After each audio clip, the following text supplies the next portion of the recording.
this working? Okay, cool. Okay. Thank you for the introduction. I'm Ethan. This is laconic function evaluation and ABE for RAMs from Ring LWE. This is joint work with Fengqi Dong, Jian Hao, Ho-Tek Wee, and Daniel Wicks. Does this work here? Pressing bottom. Oh, that work?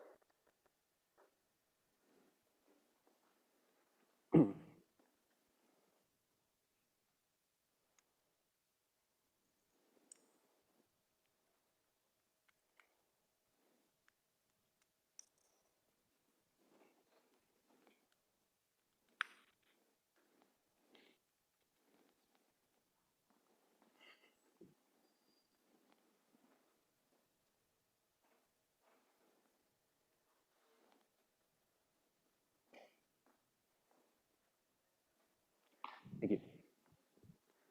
Okay, sorry about that. Okay, so the focus of this talk will be on our laconic function evaluation construction. And so what this is, laconic function evaluation is a protocol between a server and a client. And the server holds some circuit, and the client holds some input that they're trying to keep private. And as an example, you might consider the server to be like the FBI, who holds some database of criminal faces or something, and the client is some security camera that has like very little computation power by itself. And what we want is we want to enable the server to evaluate some function over the client's input without the client revealing any information about their input other than the output of the function. So what this will look like is the server will commit itself to some digest of the function, and then the client this digest is very short relative to the circuit size, and then the client encrypts its input and sends over a ciphertext that the server can then run, evaluate over, and decrypt to get to the output of the function. And what we want out of security is that the server learns nothing more than the output of the function. And I want you to kind of think of this protocol as being kind of somehow similar to FHE in the sense that it is like a two-party protocol between a server and a client where the server kind of does all of the work of the computation, and the client's work is effectively independent of whatever computation is running and only depends on the input length. However, LFE is the kind of a flipped version where instead of the client learning the output as in FHE, the server learns the output. And so prior work introduced LFE in 2017 in a work of Quash, Wee, and Wicks, which gave LFE for a class of general circuits from LWE. More recently, there's been another work that builds LFE for Turing machines based on I/O and hash-based, summer statistically binding hashes. However, there's like one very big missing thing from these two prior works is that in both of these works, the server computation must be at least linear in the input sizes. And what I mean by the inputs, I mean both the client's input x, but also however large the circuit size is for the server. So for instance, in this FBI example, you kind of you can think of the server's input as being some large database, and circuit computation is inherently at least linear in its input size. And so both of these prior works require the server to run in at least linear, like a full lookup all the way through this database in order to evaluate the decryption. And so a recent prior work by the subset of the current authors builds LFE for RAM computation based on Ring LWE and indistinguishability obfuscation. And so what this looks like is, so now our goal, instead of to compute a circuit, is to compute a RAM computation, where you can think of this RAM program F as being just some fixed program, like some fixed and advanced program, perhaps just the universal RAM program. And it has some RAM runtime T, And instead of holding a circuit, the server now holds a database, like a public database, or that we have no security property for. And the server will now pre-process this database in some single, like, one-time offline phase. And then after that, the protocol runs much as standard LFE, where the server is able to decrypt and recover the output of the RAM computation applied to the server and client's inputs. And what we want is that the server's runtime in decryption is roughly the same as the RAM runtime of the program. So in fact, we want that the online server's runtime could be sublinear in both X and in the database size. And so to compare to this prior work from this past Eurocrypt, so in this work, they give two different settings of the efficiency parameters. So in both cases, the preprocessing time is slightly superlinear in the database size. In this kind of weak version, the preprocessing time is the encryption time is equal to the input size plus the RAM runtime of the program, which is kind of unsatisfying for the LWE sense, or the LFE sense, because we want that the client's runtime is kind of independent of the computation. But in their strong efficiency version, they get the encryption time is just linear in X. In both cases, the decryption time is essentially just proportional to the RAM runtime. And the weak efficiency version is just from the ring LWE assumption, whereas the strong efficiency version also uses indistinguishability obfuscation. And in comparison, in this work, we get a version that has worse offline runtime.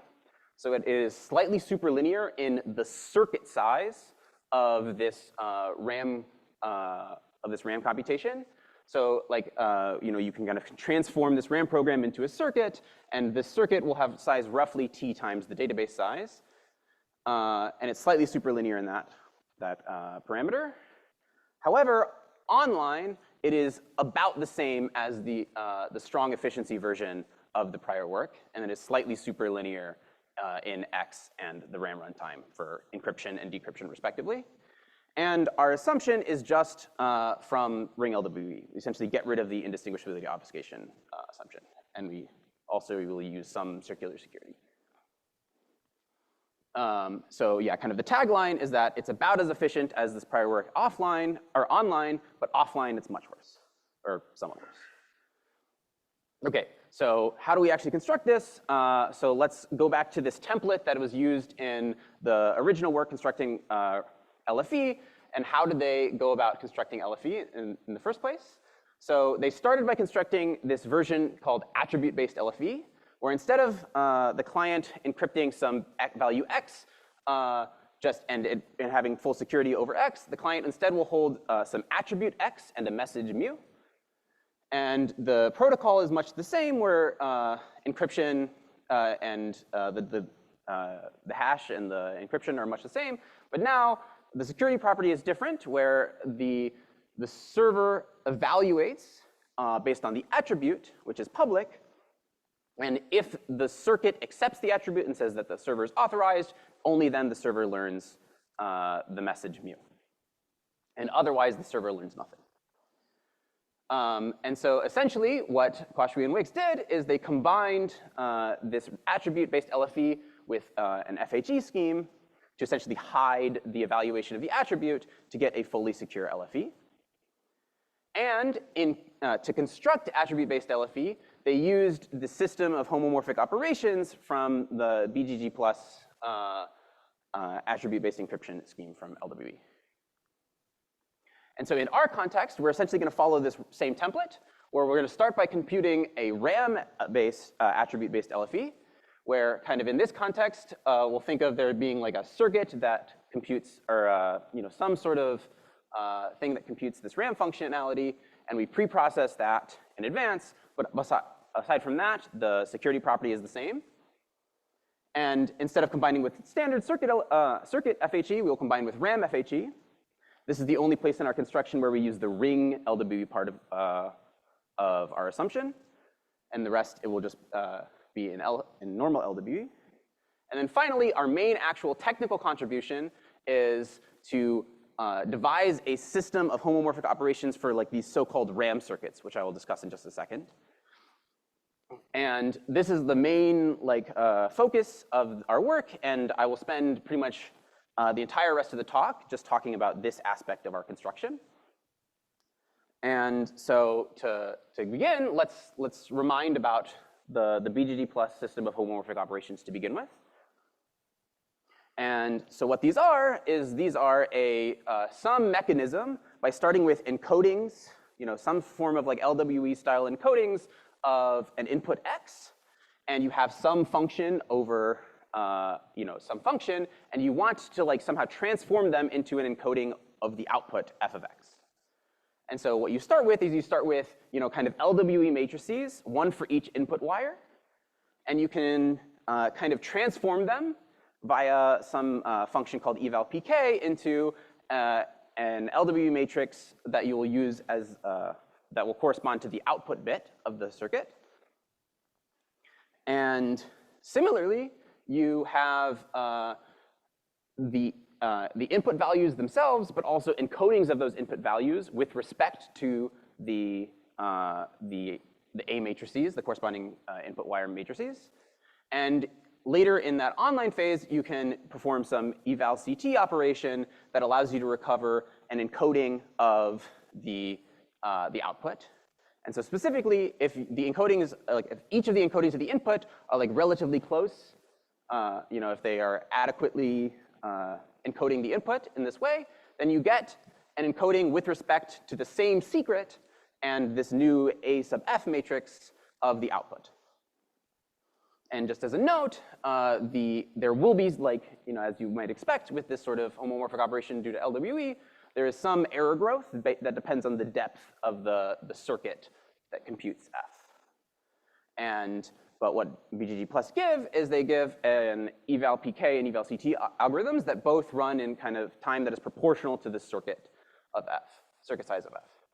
And so I won't really go into it in this talk, but ultimately, the way you'll see this as used to construct AB LFE is the eval pk part will happen during the offline phase, or the pre-processing phase, whereas the eval CT part will be what the server does during decryption to actually evaluate the circuit. And so what we'll do is we're trying to extend the BGG plus homomorphic operations to some sort of RAM-like model. And so the specific RAM-like model we're going to talk about is this notion of RAM circuits, where we have Boolean circuits, but we introduce two new gates. The first gate is a data read gate. So this is a circuit that kind of has a database hard-coded into it, like an L-bit database hard-coded into it, and it takes as input an index into that database, and it outputs the database value at that location. And the second type of gate that we introduce is a wire read gate, which is kind of similar, except instead of having a hard-coded database, it instead takes in a bundle of wires, y sub 1 through y sub l, and an index, and it will output the value of the ith wire in that first bundle of wires. And so kind of what you can think of is that this left data read gate gives you efficient access to the server's public input, or like some hard-coded database in the circuit. And with the wire read gate kind of gives you efficient access to the input and or like kind of a working memory. However, there's kind of one big thing that RAM circuits lack in comparison to normal RAM programs, and that because the circuit topology is fixed, the write locations must be fixed in advance. As in you can kind of think of writing to a specific wire in the circuit, one wire, and then that could be fed into a wire read gate later down the line, but you kind of need to know in advance where that wire is going to go in later parts of the circuit. And so what we show that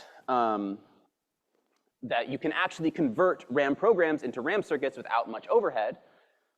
So if you start with some depiction of a RAM program here, we prove a lemma that you can that if you have a RAM program of runtime t, you can convert it into a RAM circuit that is roughly linear in the size of t, or the input if the input is much larger.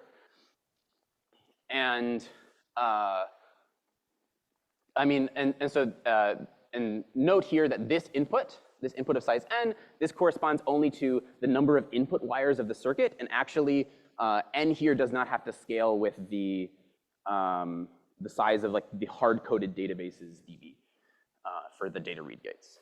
And so essentially the way that this conversion will work is, as I said, you kind of use the data read gates to access into like kind of a read-only hard-coded memory, and the wire read gates to access into kind of a working memory. But kind of one of the main challenges is getting over this hoop of needing to know your writes in advance.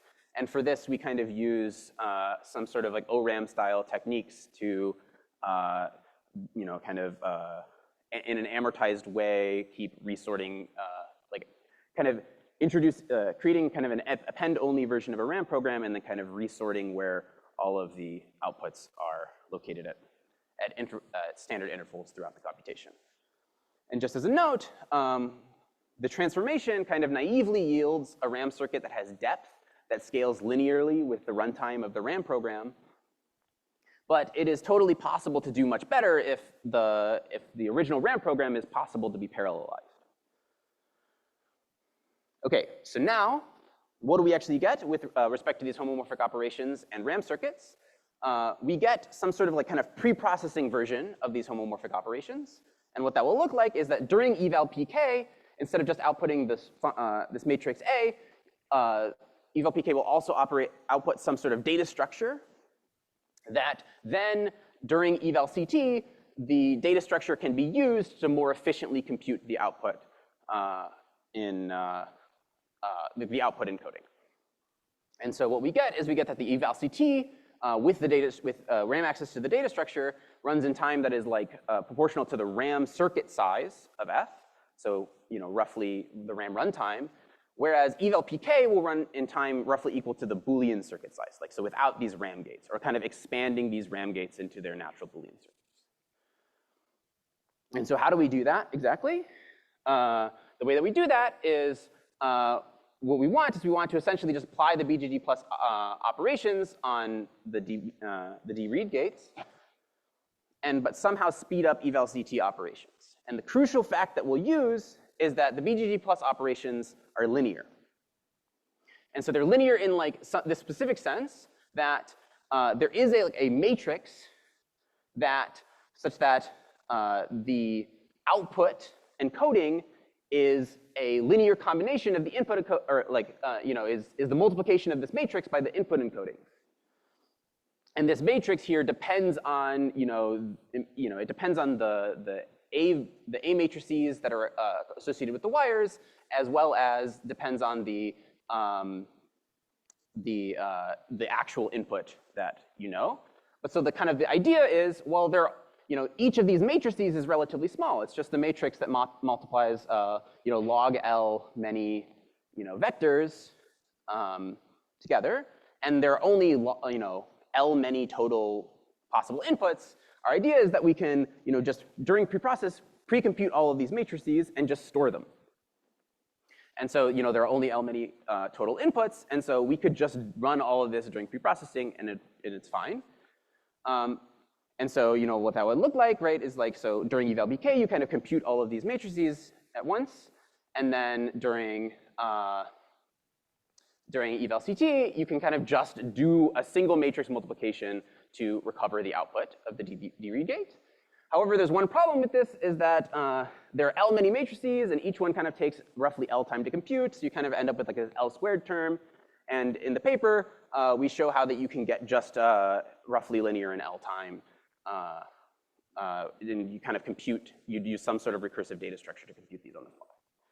And then in terms of doing the wire read gates, the wire reads, the problem is that like you kind of no longer have this aspect where there are now many more inputs with the wire read gates.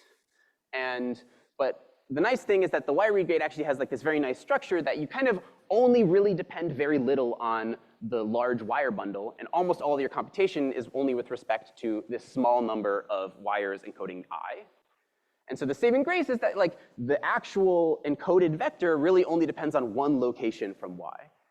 And so what you can do is you can then pre-compute this same type of data structure and over all the i's and compute h on the fly in a similar way as before. And so then just to real quick, the final aspect of our thing is, well, we had our RAM computation kind of scale, like our RAM program to RAM circuit constructor scales in the depth with the RAM computation length. And so we want, and our error also grows at the depth of the RAM computation length. So we kind of want to remove this dependence.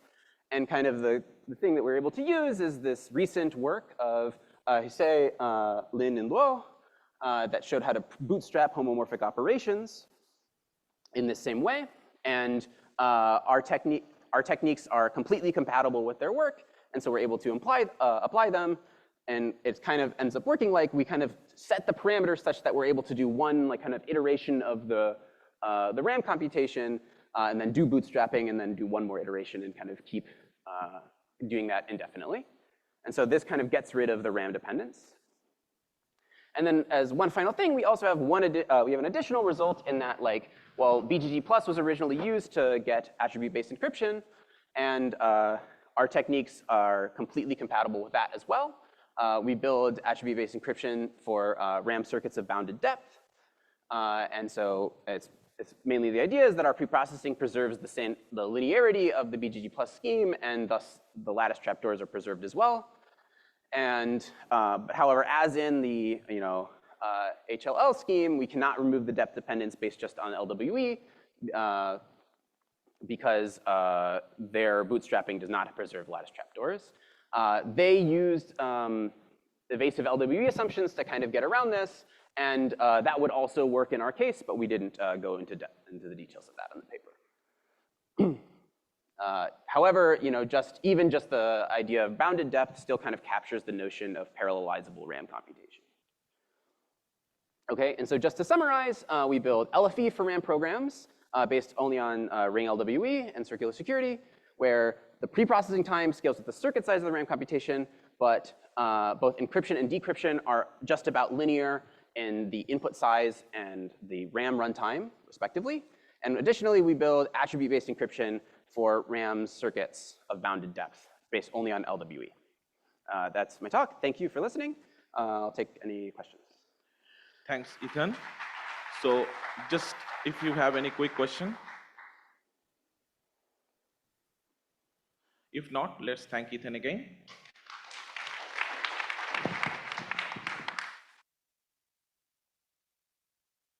So the next talk of the session is Circuit ABV with poly of depth and lambda size ciphertext and keys from lattices, and Hotek Wei will give the talk.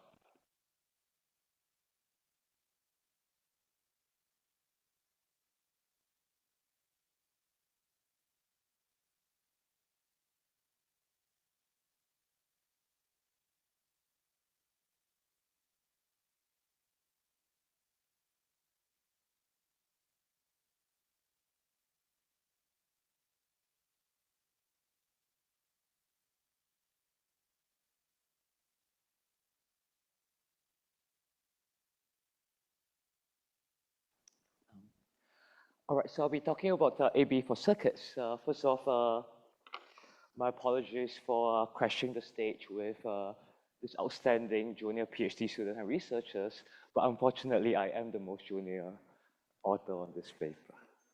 So, so I'll be talking about attribute-based encryption, or ABE.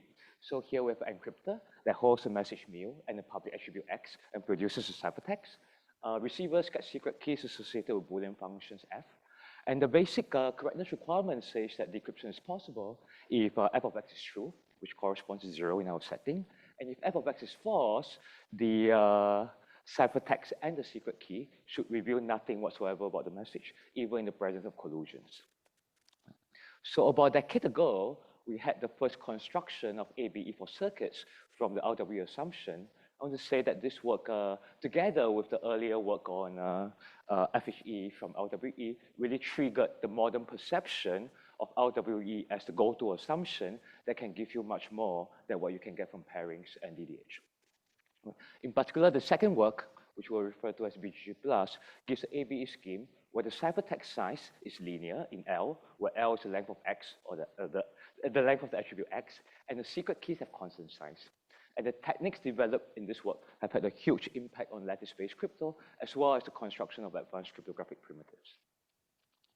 So in this work, we present new and improved constructions of ABE schemes from lattices. In particular, our first construction achieves constant size ciphertext and constant size keys, and these are essentially optimal up to the polynomial dependencies of circuit depth. And this construction, however, has a quadratic size public key, and we present a second construction that achieves sublinear size ciphertext, secret keys, and master public keys. So together, these works break long-standing barriers in the size of ciphertext secret keys in lattice-based ABE, as well as long-standing barriers on the size of public key and secret key. I want to stress that prior to this work, we do not even have heuristic solutions of lattice-based ABE with sublinear size ciphertext and sublinear size keys. As an added bonus, we prove security of our schemes from a new falsifiable lattice assumption, which is weaker than the evasive RWE assumption that has been used in a series of recent works. Furthermore, our techniques gives you new laconic function encryption schemes for circuits, which much smaller ciphertext and public parameter sizes than were previously known. So in this talk, I'm going to focus on our first result, our first ABE actually, which is ABE with small ciphertext and small keys. So the starting point of our construction is to look at the following structured matrix. So here we start with a wide RWE matrix B, with additional L matrices W1 up to WL, and we arrange them into a structured matrix with B along the diagonals and the W matrices on the right. In addition, we give out a random gadget trapdoor for this matrix. So these are a bunch of low norm matrices that we call T's that satisfy the equation on the slide. The key in our construction is to show how to use these matrices, this structured matrix together with the gadget trapdoor for this matrix, to compress the BGG plus ciphertext, which is an LWE sample of the form S times A minus X tensor G plus E. So this is a very wide LWE sample. So this general approach was introduced in a recent work with David Wu with two notable differences. First of all, in the prior work, the WI matrices are more structured, which ultimately means that security requires slightly stronger assumptions. But more importantly, the prior work only shows how to compress a very wide matrix A minus X tensor G and do not yield a way to compress the corresponding LWE sample, which is what we need. In particular, in the previous compression mechanism, when you want to decompress, you left multiply by a matrix with large entries. So this left multiplication is incompatible with the secret S, and the large entries is incompatible with the LWE error E. In this work, we give a new dual compression mechanisms that right multiplies by a matrix with small entries. So in particular, our compressed LWE sample has constant size, and it's just an LWE sample for the matrix B, together with a linear combination of the W matrices, with a small twist shifted by additional matrix B1. Okay, this is our compressed constant size LWE sample. Let me give you a sense of how decompression works. So we start with the following matrix, which is matrix B concatenated with sum of the XIWIs. First, observe that if we multiply this matrix on the right by a small linear combination of the gadget trapdoor matrices, so these are these T matrices, you get X tensor G on the right-hand side. Now, once you take into account the additional shift from B1, you get a shift B1 times T bottom on the right-hand side, and this white matrix will treat as a matrix A in our BG plus style construction. Before I describe our ABE scheme in more detail, let me first tell you what is this new falsifiable assumption that we rely on for our schemes. We call it the L succinct LWE assumption. This is like a Q-type assumption, which basically asserts that LWE holds with respect to the matrix B, so SB plus E pseudo-random, even given this structured matrix together with a random gadget trapdoor for the structured matrix. Okay. I want to stress that this is a falsifiable assumption, unlike evasive LWE. In particular, it does not quantify over arbitrary distribution that satisfies some precondition. So it's cryptanalysis friendly in some sense. All right, I want to do a couple of quick sanity checks. First, it's easy to see that when L equals to 1, these assumptions are equivalent to LWE. And when L increases, the assumption becomes stronger. but remains weaker than the evasive RW assumption.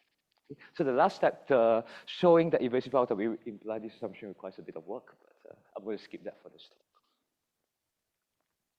All right, with this in mind, this is what our ABE scheme looks like. The starting point is the BGG plus ABE scheme, which is what's on the slides. The details don't quite matter, but roughly speaking, we make the following modifications to the BGG plus ABE scheme.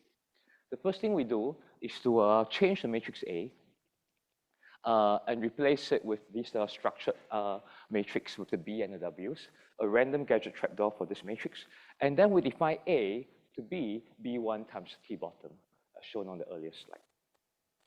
Next, we replace the S minus A tensor G, which is the big LWE sample in our ciphertext, with our compressed LWE sample.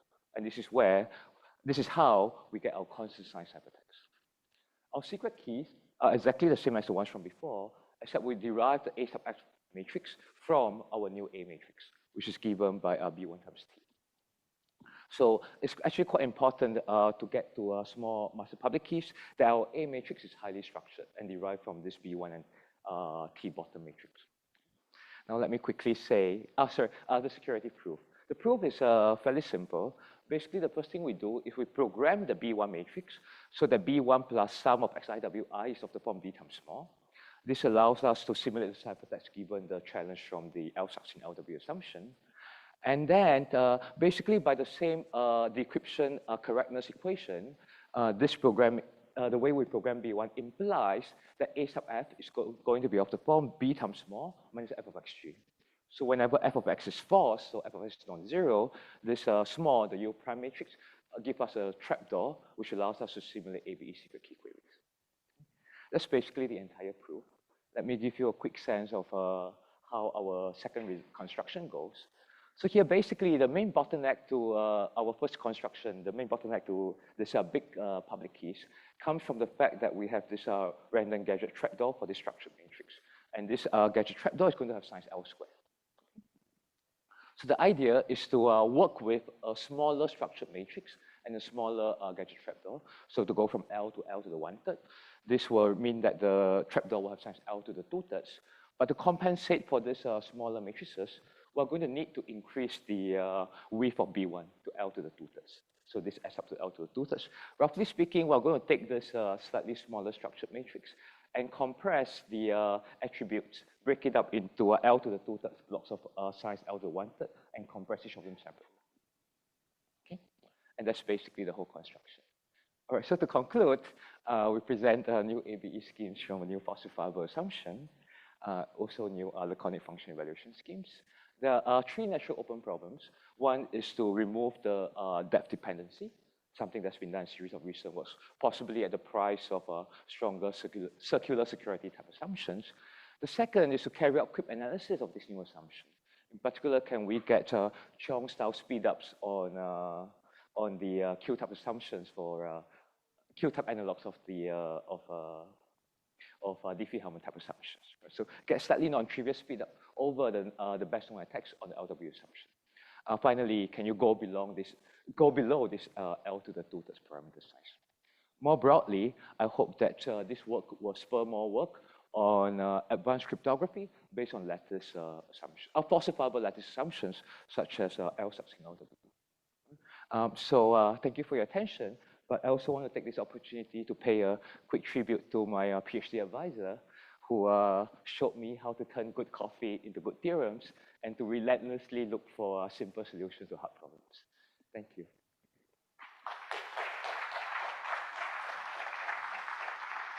Thanks, Sote. So we have plenty of time for questions. So if not, I just have one question. So Hotek, how do you think about the possibility of extending your technique to the CP setting?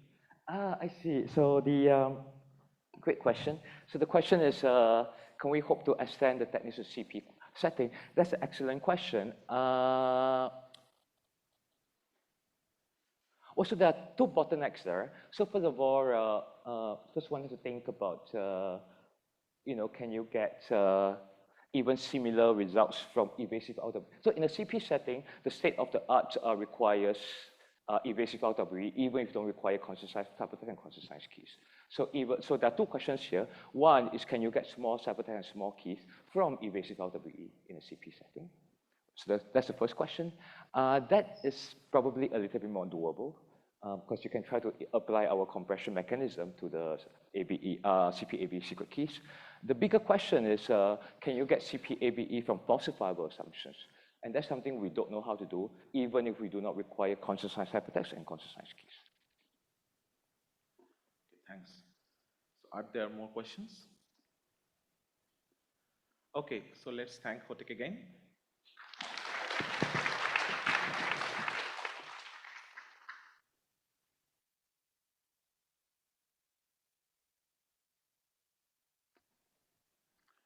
So the last talk of the session is basically a merge of two papers.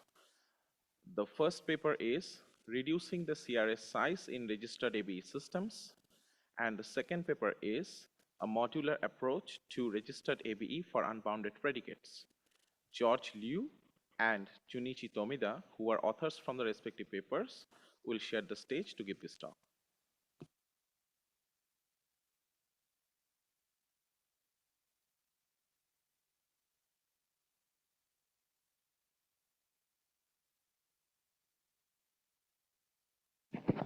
Hello. I'll be talking about our work on reducing CRS size in registered ABE systems. And this is joint work with Ratchet Garg, Brent Waters, and David Wu.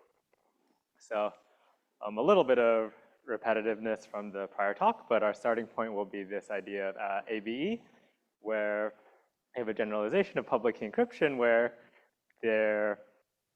you can have multiple secret keys associated with particular attribute sets, and when you have a single, you still have a single master public key, and which can define policies over this attribute set, which allow users with appropriate secret keys to decrypt, while users who are not authorized, even if colluding, should not be able to see this ciphertext. So ABE, it has been a very successful concept, and there's been a lot of great work on it, including the prior talk.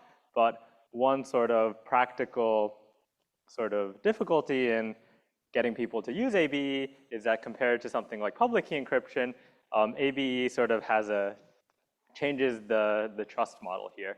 So whereas in a public key encryption, everyone's kind of responsible for their own key, in an ABE setting, you also have the central authority who was in charge of distributing these user secret keys to all the individual users. And now if you want a group of people to come together and maybe use this ABE scheme, you have to convince them not only to, trust themselves, but also to find this central authority, which everyone can have confidence won't either misuse their master public key or at some point perhaps get it stolen. So to sort of get around and solve this problem, this registration model, first introduced with a registration-based encryption and later generalized to a registered attribute-based encryption, was proposed. So in a registered ABE, instead of waiting around for a central authority to generate your secret keys, each individual generates their own public secret key pair. And what they do is that they send their public key along with an associated attribute set to this key curator, whose job it is to sort of look at the public keys and compress them into a succinct master public key. And now as more users join the system, the key curator just incrementally updates this master public key to reflect the set of registered users. In terms of usability, for anyone who's encrypting, this master public key works essentially exactly like an ABE master public key, where you can define an access policy, and people who have registered to the appropriate set of attributes will be able to decrypt this. But importantly, the big distinction between this key curator and the central authority from the ABE figures is that, one, it only takes in public information from each user, and two, this key curator is entirely deterministic. So it doesn't require any master some secret state or secret information at all. So, and just because it'll be relevant to our talk, I'd like to mention that all these prior constructions of both registration-based encryption and registered attribute-based encryption have required a common reference string. So in the past year or so, there have kind of been two sort of approaches in constructing registered attribute-based encryption from either pairings or from some obfuscation or witness encryption primitive. And in general, the I guess high-level picture is that the pairing-based constructions get maybe slightly worse functionality and maybe like asymptotic behavior, but they're from a simpler assumption and they're more concretely efficient because they make a black box use of cryptography. So finally, for our result, as the title probably would tell you, we reduce the CRS size in these pairing-based registered ABE systems. So in prior works, these common reference strings were the size of the attribute space multiplied by the square of the number of users. And we can bring this down all the way to almost linear just in the number of users. So we do two things here. First, we remove this dependence on the size of the attribute universe, which allows us to have a large, potentially exponentially sized attribute universe ABE schemes. And we do this through partitioning proof technique. And then the other thing we do, which will be the main focus of this talk, is that we reduce the dependence on the number of users from quadratic to almost linear.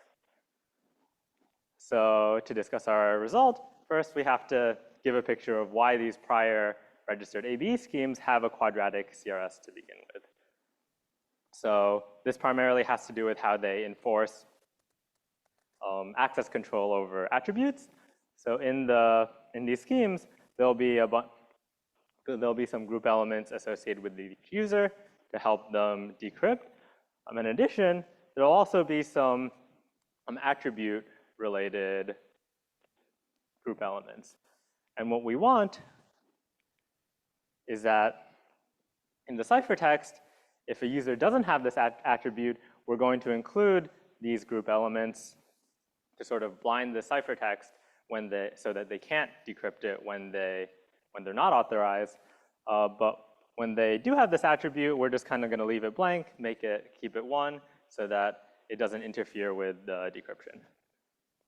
And remember, since the master public key has to be succinct in the number of users in order to compress these, the key curator simply multiplies down by each column to sort of get a short representation of the users authorized to each attribute. Now, say you have a ciphertext where only faculty are allowed and some user wants to decrypt. Well, remember, so now the ciphertext will include this attribute term associated with faculty elements. And this user, in order to decrypt, they're going to take this their decryption group element, pair it with the ciphertext, get some cancellations going on. But the important thing is that this g to the u1 plus u2 term in the ciphertext also needs to be removed in order to decrypt the message. So in order to do that, our user is going to have to compute these g to the t3 u1, g to the t3 u2 terms. And unfortunately, there's not really a clever way to do this since all these terms are in the CRS. So what we're going to do is just include these cross terms in the CRS as well.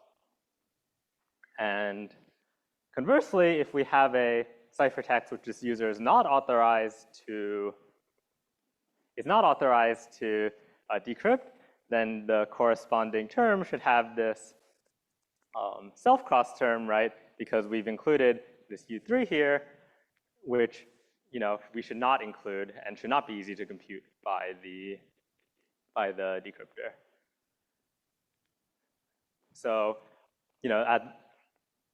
basically, this is a reason why these registered ABE systems have quadratic common reference strings because we need to give out these cross terms for every pair of users. Now, our idea for compressing these cross terms is generating them in sort of a structured way so that these cross terms so that many of these cross terms actually end up being the same term. So how do we do this? The simple way to generate these UITIs in a structured way is to maybe sample them as powers of some common exponent. But remember, we have a couple requirements here on how we pick these DI exponents. So for correctness, we need that the sum of any two of these exponents is included in the set for correctness, and the double of any particular term for security should not be included. So at the very least, if we want both of these to be true, it should be the case that these sets don't intersect. So it turns out that this exact requirement is a pretty well-studied combinatorial problem of progression or a 3AP free sets. And it turns out that we have constructions of progression-free sets of size almost linear in the number of users. So that's exactly how we get our result. And when we instantiate the registered ABE schemes with this more structured CRS, we not only get these asymptotic improvements, but even for like small parameters, this is concretely better than many of these prior quadratic registered ABE schemes. And lastly, I'd just like to mention that this technique of cross-term cancellation isn't exclusive to just registered ABE. And so our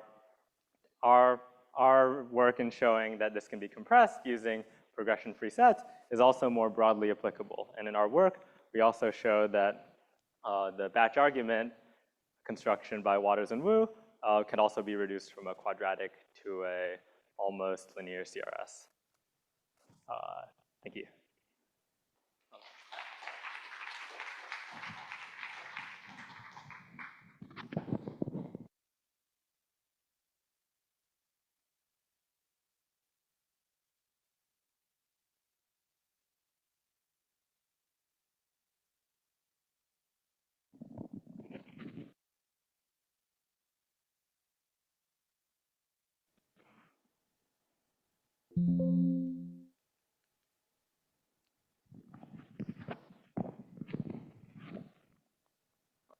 Can you hear me? Okay, and this is a joint work with a platform from ICE. And so as explained in the first part of this talk, there are two lines of works from pairing and obfuscation or witness encryption. And this work is in the line of registered AB from pairings. So the motivation of our work is the following. So typically, the ciphertext in the registered AB is associated with some Boolean formula or policy, and the user is associated with a set of attributes. And all of attributes that is used in the system belong to some attribute universe. And in previous pairing-based registered ABEs, we have the following limitations. The first one is a small universe, meaning that the attribute universe size is a priori fixed polynomial. So all attributes used in the system is fixed at the setup phase. And the second limitation is the bounded policy size, meaning that the length of Boolean formula is fixed at the setup phase. And also have a bounded multi-use, meaning that the number of attributes appeared in the policy is fixed in advance. And bounded attribute size, meaning that the number of attributes associated with each user is bounded in advance. So these limitations, so in this work we solve these limitations. So in our work, we present a new registered AV scheme that supports large universe construction, meaning that the attribute universe size is super polynomial. And there are no bound for policy size and the number of multitudes of attributes and the size of attribute sets. And in addition, we present a new registered AV scheme that supports non-monotone policy, non-monotone Boolean formulas. So we can use a not in the Boolean formula in the policy. So this is a comparison of our work and a previous registered AV from pairings. So the previous schemes has no unbounded properties, but our scheme achieves 4 unbounded features, like as shown in this table. And also, it is well known that in the small universe schemes, we can easily achieve a non-monotone Boolean formula.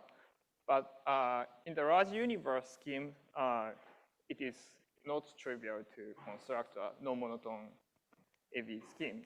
And we achieve also this. And the concurrent work, which is presented in the first part of this talk, they provide two schemes. And the first scheme achieves the unbounded properties, but not supports non-monotone formulas. And also considered in a somewhat weaker security model that is called the static security model. And it uses slightly stronger assumptions. And second scheme is a composite order group scheme, and it is a bounded scheme. But their scheme achieves a smaller CRS than other schemes. And in this talk, we call the registered AV scheme supports unbounded predicates if the registered AV scheme supports these features. So I will explain techniques in our work. So high-level strategy of our scheme is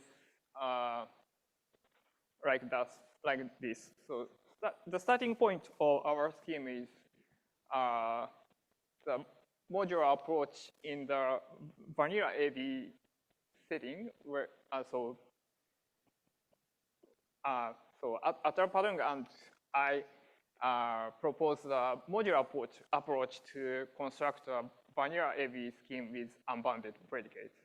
And in this work, we adapted their technique to the registered AV setting. So let us briefly recall the modular approach by Attarpadung and me. So in our approach, in previous our approach, we consider a series of AV transformations, and starting from simple AV such as identity-based encryption, and applying a series of transformations, AV transformations, and which results in the AV for an unbounded predicate. And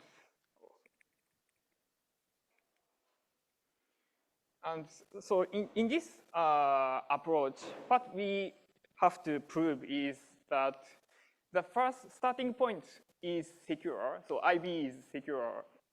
So we have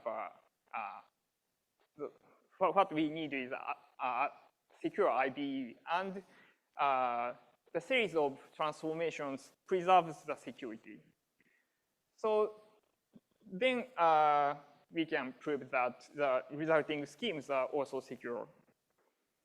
And the good point of this approach is the analyzing, analyzing the first AB and the series of transformations, analyzing these components is much easier than analyzing the security of the final AB scheme. And basically, we adapt this approach to the registered AB setting. But the problem that appears in this registered AB setting is that we need to additionally consider the property that we call well-formedness as well as security. So in this work, we show that a series of transformations, and these transformations preserves well-formedness as well as security. And it turns out that these transformations, so the transformations that is considered in the vanilla AV setting does not preserve well-formedness. So we devise a new series of transformations that preserves both well-formedness and security. So finally, I explain a bit about well-formedness. So in registered AV system, each user generates a public key and a secret key by themselves and register their public key and attribute to the curator. And the curator will aggregate these public key and attributes into a master public key. And in the previous pairing-based schemes, so they are the small universe scheme, basically the attributes are translated in the a vector of a group element, which has the same size as the attribute universe size. So basically, we can aggregate it by element-wise multiplication of these vectors. But in the large universe setting, it is not trivial to translate each attribute into some group vectors. So because the naive way results in the super polynomial aggregation time. So we need some dedicated encoding to the group attribute to the group element. And in this translation, the problem is that each vector translated from attribute will have different lengths because in the number of attributes each user have may be different. So the well-formedness is a property that assures that every attribute of each user meets some certain form so that they can be aggregated correctly. So in summary, in this work, we presented a registered AV for unbounded predicates. And to achieve that, we adapted the modular framework in the vanilla AB setting by Atapalung and me. And the main difference from their work is that we need to handle additional property that is called waveformness in registered AB. That's it. Thank you for listening. Thanks, George and Junichi. So are there questions for them?